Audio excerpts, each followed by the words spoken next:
నమస్తే. Welcome to Sanva news. Jayashankar Bhupalpally జిల్లా రేగొండ గణపురం మండలాల్లో ఎమ్మెల్యే గండ్ర సత్యనారాయణరావు, జిల్లా కలెక్టర్ రాహుల్ శర్మతో కలిసి పశువులకు ఉచిత గాలి కుంటు వ్యాధి నివారణ టీకాలను, గణపసముద్రంలో ఉచిత చేప పిల్లలను వదిలే కార్యక్రమాన్ని ప్రారంభించారు. రాష్ట్ర పశువర్ధక శాఖ, మత్స్య క్రీడల శాఖ మంత్రి వాకిటి శ్రీహరి గారు.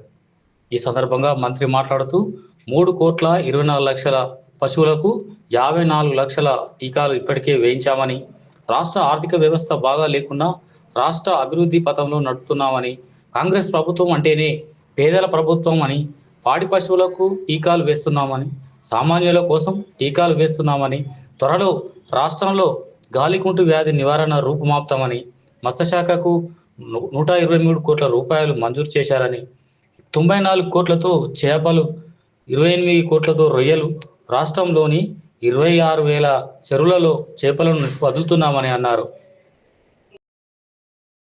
రాష్ట్ర ప్రభుత్వం వెనుకబడ్డ మత్స్య శాఖ మీద ఉన్నటువంటి తన ఆలోచన విధానాన్ని మధ్యస్థంగానే 123 కోట్ల రూపాయలు అడగంగానే ఇచ్చినటువంటి సందర్భాన్ని మీరు అందరూ చూశారు. నా మీడియా మిత్రుల ద్వారా, ఈ ఛానళ్ళ ద్వారా యావత్ రాష్ట్రంలో ఉన్నటువంటి మత్స్య శాఖకు సంబంధించిన, మత్స్య కులాలకు సంబంధించినటువంటి ప్రజానికానికి తెలియజేస్తా ఉన్నా, మత్స్య శాఖ పట్ల ఒక ప్రత్యేకమైన ఆలోచన విధానం మన ముఖ్యమంత్రి గారికి, ఈ ప్రభుత్వానికి ఉంది. కాబట్టే ఈ 72 ఏళ్ల ఈ చరిత్రలో సమైక్యాంధ్రం ఉన్నప్పుడు కానీ, తెలంగాణ ఏర్పడ్డాక కూడా మత్స్య శాఖకు సంబంధించిన వ్యక్తికి ఆ శాఖ ఇవ్వలేదు.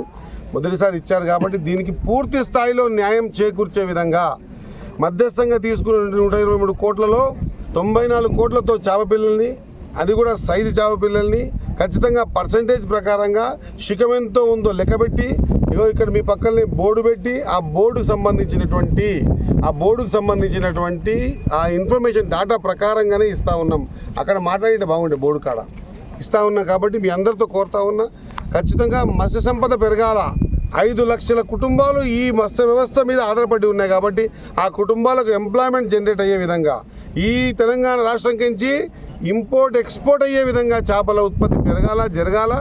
దాని ద్వారా ఎంప్లాయ్మెంట్ జనరేట్ ఒకటే కాకుండా ఖచ్చితంగా ఈ వెనుకబడ్డ జాతులకు ఆర్థికంగా, ఆలోచన పరంగా ఎదగడానికి అవకాశం అయ్యే విధంగా తీసుకున్న నిర్ణయాలు కఠినంగా, నిర్ణయాత్మకమైనటువంటివి, లోతైనటువంటివి, ఖచ్చితంగా ప్రాక్టికల్గా చేసి చూపిస్తున్నాయి. కాబట్టి మత్స్యశాఖకు సంబంధించిన ఎవరు కూడా ధైర్యపడాల్సిన అవసరం లేదు. గతం మాదిరిగా కాదు, 1,00,000 చేప పిల్లలు చేస్తామని 10,000 కూడా ఏ సందర్భంలో ఆ రోజు అయితే, ఈరోజు నేను ప్రతిసారి చెప్తా ఉన్న మీడియా మిత్రులారా, సైజు చూడండి అని. ఈరోజు ఈ సైజు చేప నా భూతో, నా భవిష్యత్, నా భూతో ఎప్పుడు గతంలో ఏ లేదన్నమాట మరొకసారి తెలియజేసుకుంటూ,